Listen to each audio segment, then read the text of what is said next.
नमस्कार प्रिय छात्रों, मैं आचार्य विद्या शर्मा जो राजकीय महाविद्यालय खेड़ी चोपटा में असिस्टेंट प्रोफेसर के पद पर कार्यरत हूँ।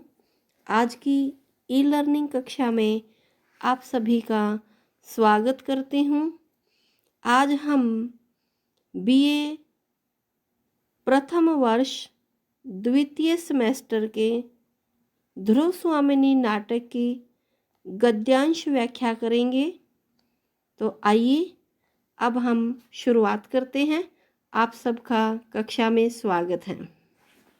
ध्रुव स्वामिनी नाटक के दूसरे दृश्य में जो नए पात्र हैं, शकराज रामगुप्त का प्रतिद्वंद्वी, कोमा शकराज की पत्नी, मिहिरदेव ज्योतिष के ज्ञाता व कोमा के पिताजी, खिंगिल शकराज का दूत।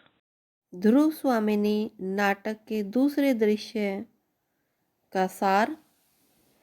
इस अंक का आरंभ शकराज और उसकी पत्नी कोमा के वार्तालाप से होता है। कोमा शकराज से बहुत प्रेम करती है, किंतु शकराज उसे केवल भोग विलास की वस्तु समझता है। कोमा प्रकृति प्रेमी भी है। वह दृश्य के आरंभ में प्रकृति की गोद में बैठकर गीत गाकर प्रकृति के प्रति अपने प्रेम को प्रकट करती है। शकराज अपने दूत खिंगिल को रामगुप्त के पास संधि प्रस्ताव देकर भेजता है।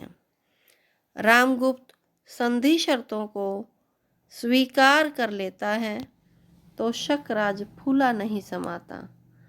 कोमा संधि की बात सुनकर क्षुब्ध हो जाती है। कोमा के पिता मिहिरदेव उसकी उदासी का कारण जानना चाहता है। शकराज मिहिरदेव की एक न सुनता। गद्यांश कोमा अपने पिता के साथ वहां से चली जाती है। सामने नहीं आते। तभी ध्रुव स्वामिनी के वेश में चंद्रगुप्त एवं स्वयं ध्रुव स्वामिनी समझता है। दोनों का प्रवेश होता है। मकड़ी की तरह चंद्रगुप्त अपने असली रूप में आकर शकराज से युद्ध करता है। जीवन शकराज युद्ध में मारा जाता है। उल्लास बाहर मनुष्य के सामंत भविष्य कुमार में युद्ध कर मंगल और सौभाग्य को उदासीन न होना चाहिए। जयकार का नारा लगाते हैं। यही दूसरा दृश्य समाप्त। जयशंकर प्रसाद के सुप्रसिद्ध नाटक ध्रुव स्वामिनी के दूसरे अंक से उद्धृत हैं। शकराज और कोमा के पारस्परिक वार्तालाप का अंश है। शकराज अपनी व्यथा अभिव्यक्त करता हुआ कहता है कि मेरे सामने जीवन और मृत्यु का प्रश्न है। इसी कारण मैं कुछ उलझा हुआ सा रहता हूँ। कोमा को शकराज की युद्ध और हिंसा की नीति पसंद नहीं है। वह शकराज के प्रश्न का उत्तर देती हुई कहती है कि जिन समस्याओं में आप उलझे हुए हैं, वे समस्याएं भी आपके द्वारा ही उत्पन्न की गई हैं।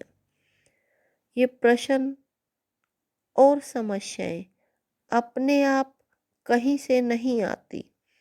जिस प्रकार मकड़ी अपने चारों ओर जाल स्वयं बनाती है, उसी प्रकार मनुष्य भी अपने चारों ओर समस्याएं एवं प्रश्न अपने आप ही खड़े कर लेता है। इतना ही नहीं, वह उन्हें उपयोगी और सार्थक भी समझता है। मानव अपने यश की वृद्धि या उन्नति की इच्छाओं के लिए समस्याओं में फंस जाता है और फिर मकड़ी की भांति उनमें उलझा रहता है। उनमें से निकलने के लिए छटपटाता रहता है। कोमा की दृष्टि में युद्ध की समस्या अथवा संधि, ये सभी प्रश्न व्यर्थ प्रतीत होते हैं। वह कहती है कि जीवन के यौवन में उल्लास और मस्ती व्याप्त है। वह मनुष्य के भविष्य को मंगल बनाती है। उसकी उपेक्षा नहीं करनी चाहिए। यौवन का आनंद ही मनुष्य को भाग्यशाली बनाता है। अतः युद्ध की नीति त्याग कर यौवन के आनंद को स्वीकार कर उसको भोगना चाहिए। यहाँ कोमा की दृष्टि में यौवन का आनंद सर्वश्रेष्ठ जीवन का अंश होता है, यह व्यक्त हुआ है। अगला गद्यांश। सौभाग्य और दुर्भाग्य मनुष्य की दुर्बलता के नाम हैं। मैं तो पुरुषार्थ को ही सबका नियामक समझता हूँ। पुरुषार्थ ही सौभाग्य को खींच लाता है। हाँ, मैं इस युद्ध के लिए उत्सुक नहीं था कोमा। मैं ही दिग्विजय के लिए नहीं निकला था। ये पंक्तियाँ शकराज द्वारा कही गई हैं। कोमा शकराज की युद्ध और हिंसा की नीति का विरोध करती है और उसे त्याज्य समझती हैं। वह जीवन में यौवन के आनंद को अनुभव करने के लिए कहती हैं, क्योंकि यौवन की प्रसन्नता ही भविष्य को मंगलमय बनाती है तथा सौभाग्य को आमंत्रित करती है। शकराज कोमा के इस विचार से सहमत नहीं है। वह परिश्रम में विश्वास रखता है और अपने मत को स्पष्ट करते हुए कहता है, सौभाग्य और दुर्भाग्य मनुष्य की कमजोरी के नाम हैं। जो लोग कमजोर और कायर हैं, वे सौभाग्य और दुर्भाग्य का सहारा लेते हैं। शकराज अपने कथन को स्पष्ट करते हुए कहता है कि वह मनुष्य के परिश्रम को ही मनुष्य के भाग्य या दुर्भाग्य का बनाने वाला मानता है। मनुष्य अपने पुरुषार्थ के बल पर ही अपने सौभाग्य को रच सकता है। वह पुनः कहता है कि मैं इस युद्ध को लड़ने की कोई इच्छा नहीं रखता था और न ही मैं दिग्विजय के लिए निकला था। युद्ध की पहल तो रामगुप्त की ओर से हुई थी। इन पंक्तियों में उनकी परिश्रम ही सफलता का रहस्य है, इस बात को उद्घाटित किया गया है। शकराज के आशावादी दृष्टिकोण को भी व्यक्त किया गया। अगला गद्यांश। राजनीति। राजनीति ही मनुष्यों के लिए सब कुछ नहीं है। राजनीति के पीछे नीति से भी हाथ न धो बैठो, जिसका विश्व मानव के साथ व्यापक संबंध है। राजनीति को साधारण छलनाओं से सफलता प्राप्त करके क्षण भर के लिए तुम अपने को चतुर समझने की भूल कर सकते हो, परंतु इस भीषण संसार में एक प्रेम करने वाले हृदय को खो देना सबसे बड़ी हानि है। शकराज। इन पंक्तियों में हमें आभास होता है कि शकराज को संबोधित कर रहा है कोई। नाटक में कोमा का पिता आचार्य मिहिर देव राजा शकराज द्वारा ध्रुव स्वामिनी से विवाह रचने का विरोध करता है। कोमा के रहते हुए दूसरा विवाह रचना वह स्त्री का अपमान करना बताता है, किंतु शकराज इसे राजनीतिक कार्य कहता है और मिहिर देव को राजनीति से दूर रहने के लिए कहता है। तब मिहिर देव उसे प्रत्युत्तर करते हुए कहते हैं, उसे राजनीति कहते हो?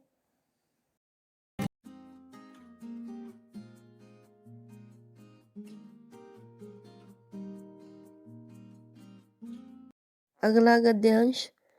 मेरे जीवन निशीथ का ध्रुव नक्षत्र इस घोर अंधकार में अपनी स्थिर उज्ज्वलता से चमक रहा है। आज महोत्सव है न। इन पंक्तियों में ध्रुव स्वामिनी के साथ चंद्रगुप्त का प्रवेश होता है। ध्रुव स्वामिनी प्रसन्न है। चंद्रगुप्त भी ध्रुव स्वामिनी के साहचर्य के कारण प्रसन्नता का अनुभव करता हुआ कहता है कि मेरे जीवन की अंधेरी रात में तुम स्थिर प्रकाश को लाने वाले ध्रुव तारे के समान हो, जिससे एक अनोखा प्रकाश और भाव उत्पन्न हो रहा है। चंद्रगुप्त जी के कहने का अभिप्राय है कि अब तक उसका जीवन निराशापूर्ण था। उसे कोई भी प्रेम की दृष्टि से देखने वाला नहीं था, किंतु अब ध्रुव स्वामिनी ध्रुव तारे की भांति स्थिर रूप में उसके जीवन में प्रकाश फैला रही हैं। इसलिए आज मैं बहुत प्रसन्न हूँ। वह कहता है कि आज मेरे जीवन में एक त्योहार सा आ गया है। शत्रु से संघर्ष करने का अवसर सच्चे वीर के लिए किसी उत्सव से कम नहीं होता। तब तो यह अवसर और भी सुखद बन जाता है जबकि प्राणों का अनुराग लेकर कोई तरुण बेला भी साथ हो। ध्रुव स्वामिनी के इसी साथ के कारण वह उस घड़ी को किसी महोत्सव से कम नहीं मानता। जब चंद्रगुप्त वेश बदलकर ध्रुव स्वामिनी के रूप में और साथ में ध्रुव स्वामिनी भी वह कुछ सामंत शकराज के पास जाने का निर्णय कर लेते हैं, उस समय जब दोनों वो साथ हैं तो जो चंद्रगुप्त ने महसूस किया है उसको यहाँ पर वर्णित किया गया है। अगला गद्यांश। यह क्या, तुम लोग यह क्या कर रही हो? ठहरो, आचार्य ने ठीक कहा है, आज शुभ मुहूर्त नहीं। मैं कल विश्वसनीय व्यक्ति को बुलाकर इसका निश्चय कर लूँगा। आज तुम लोग विश्राम करो। ये पंक्तियाँ शकराज द्वारा कही गई हैं जब ध्रुव स्वामिनी और चंद्रगुप्त ध्रुव स्वामिनी के वेश में शकराज के यहाँ प्रवेश करते हैं और दोनों आपस में वार्ता करते हैं कि हम एक दूसरे के साथ रहेंगे, हमारा जीवन और मरण साथ होगा। तो दोनों शीघ्रता से कटार निकालते हैं। तभी शकराज घबरा जाता है। उससे पहले वह कहता है कि मैं दोनों को ही अपनी रानी बना लूं, लेकिन ये बात उन्हें स्वीकार नहीं होती और चंद्रगुप्त ये कहते हैं कि नहीं, आपको पहले यह निर्णय करना होगा कि ध्रुव स्वामिनी कौन है। परंतु शकराज घबरा जाता है। जब वह दोनों कटार निकाल लेते हैं तब वह कहता है कि तुम लोग ये क्या कर रहे हो? ठहरो, अपनी कटार को वापस रख लो। आचार्य जी ने आज ठीक ही कहा है कि आज शुभ मुहूर्त नहीं है कि मैं यह पहचानूं कि ध्रुव स्वामिनी कौन है। मैं कल विश्वसनीय व्यक्ति को बुलाकर इसका निश्चय करूँगा। आज तुम यहीं ठहरो और विश्राम करो। कल आने वाले कल में तुमसे वार्ता की जाएगी और यह निर्धारित किया जाएगा कि ध्रुव स्वामिनी कौन है। शकराज ने ऐसा अपनी घबराई हुई स्थिति में ही कहा है ताकि वह यह पता लगा सके कि दोनों में से ध्रुव स्वामिनी कौन है। लेकिन चंद्रगुप्त उन्हें ऐसा मौका नहीं देते और कहा जाता है, ध्रुव स्वामिनी स्वयं कहती हैं कि इसका निश्चय तो आपको आज ही करना होगा।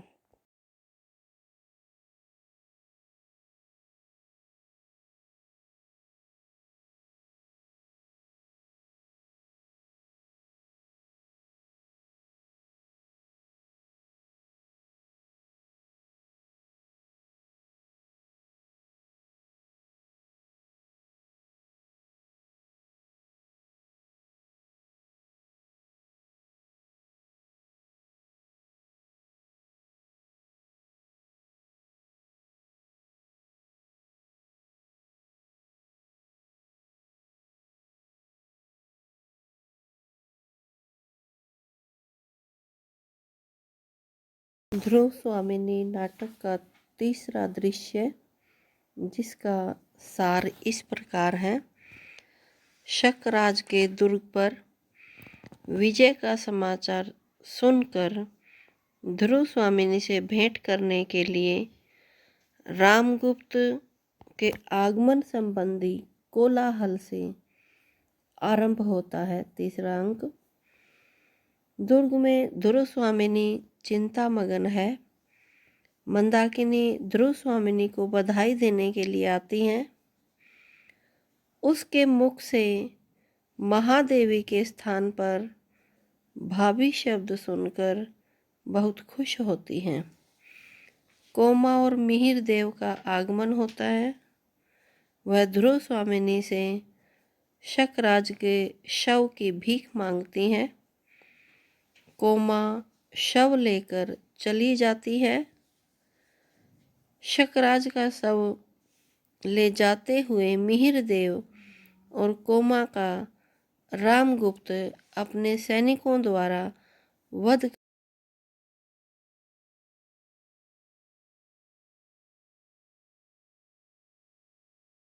को बंदी बनाने के लिए कहता है। वह चंद्रगुप्त को भी बंदी बना लेता है। ध्रुव स्वामिनी रामगुप्त का विरोध करती है तो सैनिक उसे भी बंदी बनाने के लिए आगे बढ़ते हैं। तभी चंद्रगुप्त लौह श्रृंखलाओं को तोड़कर मुक्त हो जाता है। रामगुप्त भयभीत होकर सबको विद्रोही घोषित करता है। एकाएक कटार निकालकर चंद्रगुप्त को मारना चाहता है, किंतु चंद्रगुप्त पीछे घूमता है तो सामंत कुमार रामगुप्त पर प्रहार करके चंद्रगुप्त की रक्षा करता है। रामगुप्त मारा जाता है। सभी सामंत कुमार और परिषद के सदस्य चंद्रगुप्त और ध्रुव स्वामिनी की जय जयकार करते हैं और नाटक समाप्त हो जाता है। ध्रुव स्वामिनी नाटक के तीसरे दृश्य का गद्यांश स्त्री और पुरुष का परस्पर विश्वास पूर्वक अधिकार रक्षा और सहयोग ही तो विवाह कहा जाता है। यदि ऐसा न हो तो धर्म और विवाह खेल हैं। ये कथन पुरोहित का है। इसके माध्यम से नाटककार ने विवाह के स्वरूप के बारे में प्रकाश डाला है। मंदाकिनी जब पुरोहित से पूछती है कि विवाह नारी को बंधन में बांधने के अतिरिक्त और क्या है, यह उसकी सम्मति के बिना उसके अधिकार छीनने का एक तरीका मान रखा है। पुरोहित मंदाकिनी की इस शंका का समाधान करता हुआ और विवाह की व्याख्या करता हुआ कहता है, स्त्री और पुरुष दोनों आपस में एक दूसरे पर विश्वास करते हुए एक दूसरे के अधिकारों की रक्षा करते हैं और आपस में हर कार्य में एक दूसरे का सहयोग करते हैं। यदि ऐसा नहीं होता तो ऐसे विवाह की आज्ञा देने वाला धर्म और उसके अनुसार होने वाले विवाह की रस्म एक खेल के समान हो जाती। ऐसे विवाह को जिसमें स्त्री पुरुष के अधिकारों की रक्षा ही न हो अथवा दोनों एक दूसरे के सहयोग प्रदान न करें तो उसे खेल ही माना जाएगा। उसे विवाह की संज्ञा कदापि नहीं दी जा सकती, क्योंकि उससे विवाह का अभिप्राय अथवा लक्ष्य पूर्ण नहीं होता है। यहाँ नाटककार ने विवाह पर अपने विचार स्पष्ट किए हैं। उनकी दृष्टि में विवाह कोई बंधन नहीं है, अपितु यह तो अधिकारों की रक्षा और सहयोग देने का नाम है। अगला गद्यांश, स्त्रियों के इस बलिदान का भी कोई मूल्य नहीं। कितनी असहाय दशा है।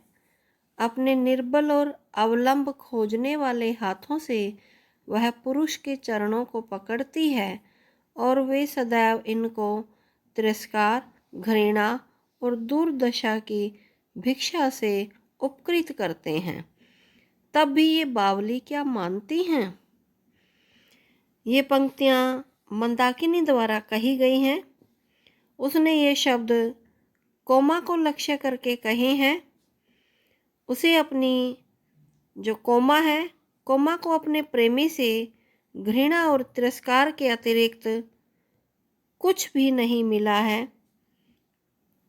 उसकी प्रतिक्रिया स्वरूप ही मंदाकिनी कहती है कि नारियों के बलिदान का कोई महत्व नहीं है।